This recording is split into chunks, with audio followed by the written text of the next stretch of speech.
our world worships the outgoing. It celebrates the social butterfly, the networker, the adventurer who is always out, always seen, always connected.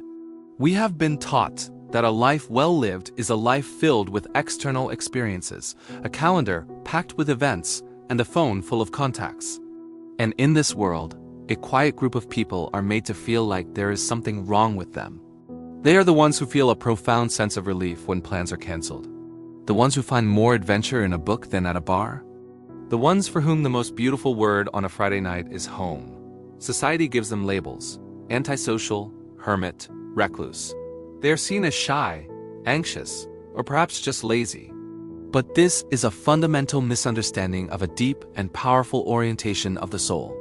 What if the love of staying home is not a weakness to be fixed, but a forgotten strength to be understood? What if it is not a sign of fear, but a sign of a rich and self-sufficient inner world?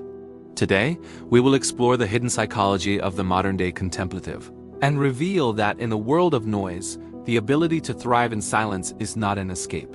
It is a superpower. Before we enter the sanctuary, I invite you to subscribe. And in the comments, simply write home if this resonates with you. It is time we understood our own nature. Now, let us begin. Let's begin with a simple story. It's Friday, and Alex has had a long, demanding week. A friend invites him to a big party. A part of him feels he should go. It's what normal, fun people do. So he forces himself. He goes. For the first hour, he makes small talk, smiles, and tries to engage. But with each conversation, he feels something draining out of him. The noise, the crowd, the constant performance, it's like a slow leak in his energy tank. By the end of the night, he is utterly depleted. And the entire drive home, he is thinking of only one thing: the quiet sanctuary of his own space. His friend, meanwhile, is the opposite. She arrived at the party tired from the week, but with each interaction, she became more energized, more alive. She fed off the energy of the crowd. This is not a story about one person being shy and another being outgoing. It is a story about a fundamental difference in human wiring. First identified by the psychologist Carl Jung, it is the distinction between introversion and extroversion, and it has nothing to do with confidence or social skill. It has everything to do with energy. Extroverts are like solar panels. They gain energy from external stimulation and social interaction. Introverts are like rechargeable batteries. They expend energy in those same situations and must retreat to a quiet place to plug in and recharge. For a person who loves to stay home, a crowded party is the equivalent of running a mental marathon. Their preference for home is not a rejection of the world. It is a deep biological need to manage their energy. To ask them not to need this time is like asking a marathon runner not to need rest. This difference is not just a personality quirk. It is visible in our brain chemistry. The key lies in our relationship with a neurotransmitter called dopamine, often known as the reward chemical. A study on brain function found that extroverts have a less sensitive dopamine reward system. This means they need more external stimulation, loud music, big crowds, novel experiences to get that pleasurable dopamine hit that makes them feel good.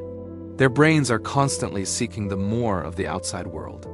Introverts, on the other hand, have a much more sensitive dopamine system. They don't need a huge external jolt to feel rewarded. The quiet satisfaction of finishing a chapter in a book, solving a difficult problem, or having a deep, one-on-one conversation provides plenty of dopamine. In fact, the high-stimulation environment of a party can actually overstimulate an introvert's brain, leading to that feeling of being overwhelmed and drained. It's not that they're not having fun. It's that their brain is literally getting too much of a good thing. The person who loves staying home is often not seeking to avoid the world, but to move into their optimal environment. The home is a place where they can control the level of stimulation, allowing them to engage in activities, reading, thinking, creating that are deeply rewarding to their finely tuned nervous system. Let's be clear. We are not talking about a debilitating fear of the outside world, which is agoraphobia. We are not talking about depression, which can make leaving the house feel impossible.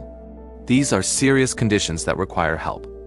We are talking about a genuine, positive preference for one's own company and one's own space.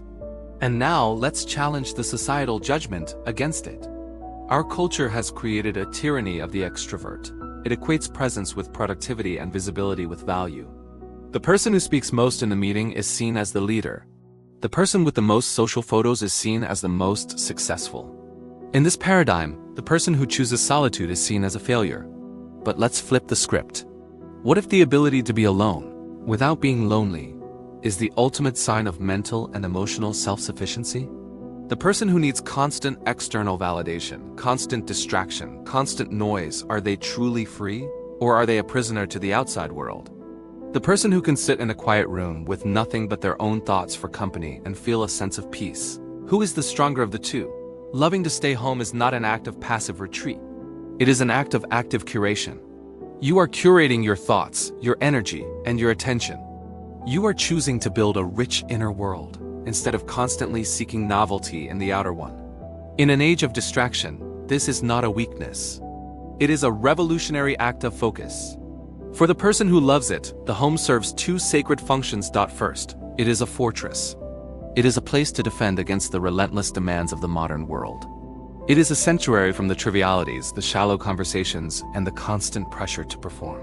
Inside the walls of their home, they can lower their social armor and simply be.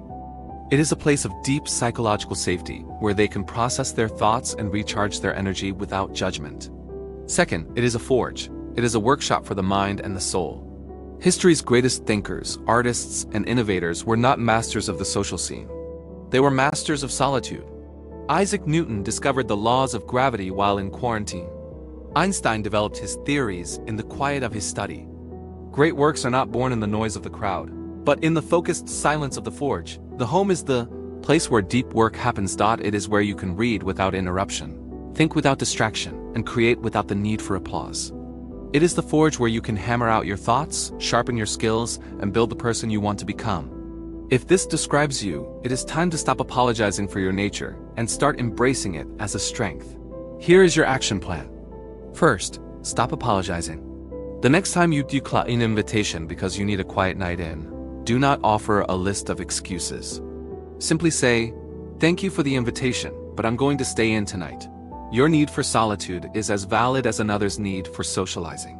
Own it without guilt. Second, curate your sanctuary. Do not treat your home as a mere waiting room between external events. Treat it as the sacred space it is. Fill it with books that challenge you, music that inspires you, and tools that allow you to create. Make it an environment that doesn't just allow for recharge but encourages it. Third, schedule your solitude. Treat your time at home with the same respect you would treat a business meeting. Block it out in your calendar. Defend it fiercely. This is not empty time. This is essential maintenance for your mind and soul. The world will continue to celebrate the loud. Let it. Your path is a quieter, deeper one. It is the path of the scholar, the artist, the philosopher. The path of the person who knows that the most important conversations are often the ones we have with ourselves. To love your home is to love your own mind. It is to have an inner world so rich and compelling that it competes with, and often wins against, the allure of the outer world. It is not a sign that you are closed off. It is a sign that you are finally and truly open to yourself. If you have found a piece of yourself in this story, subscribe to the channel. It is time to honor the power of the inner world. Thank you for watching.